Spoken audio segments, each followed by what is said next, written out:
মধ্যপ্রাচ্যের আকাশ এখন বারুদ আর ক্ষেপণাস্ত্রের দখলে। ইরান ও ইসরায়েলের মধ্যে চলমান নজিরবিহীন পাল্টাপাল্টি হামলা বিশ্বকে এক ভয়াবহ যুদ্ধের দ্বারপ্রান্তে দাঁড় করিয়ে দিয়েছে। যুক্তরাষ্ট্র ইসরায়েলের যৌথ সামরিক অভিযানের প্রতিক্রিয়ায় সম্প্রতি ইরান ও তার মিত্ররা ইসরায়েল সহ মধ্যপ্রাচ্যের 8টি দেশে ড্রোন ও ক্ষেপণাস্ত্র হামলা চালিয়েছে।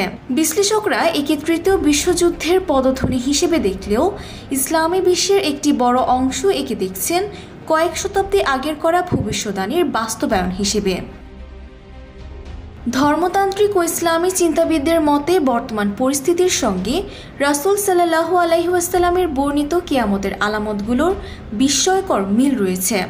হাদিসে বর্ণিত খোরাসান অঞ্চল, যার একটি বড় অংশ বর্তমান ইরানের অন্তর্ভুক্ত থেকে কালো পতাকাবাহী এক দলের আগমনের কথা বলা হয়েছে।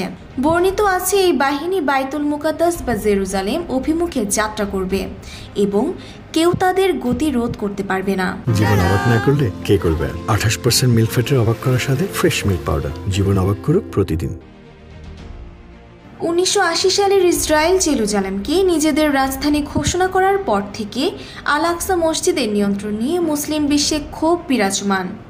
হাদিস অনুযায়ী ইমাম মাহদীর নেতৃত্বে খোরাসান থেকে আগত এই বাহিনী বাইতুল মুকাদ্দাস বিজয় করবে। বর্তমান সংঘাতে ইরানের সক্রিয় ভূমিকা এবং ইসরায়েলের বিরুদ্ধে তাদের অবস্থান অনেককে আল মালহামা বা মানব ইতিহাসের সবচেয়ে ভয়াবহ যুদ্ধের কথা স্মরণ করিয়ে দিচ্ছে। তবে এটি সেই প্রতিশ্রুত যুদ্ধ কিনা তা নিয়ে বিতর্ক রয়েছে।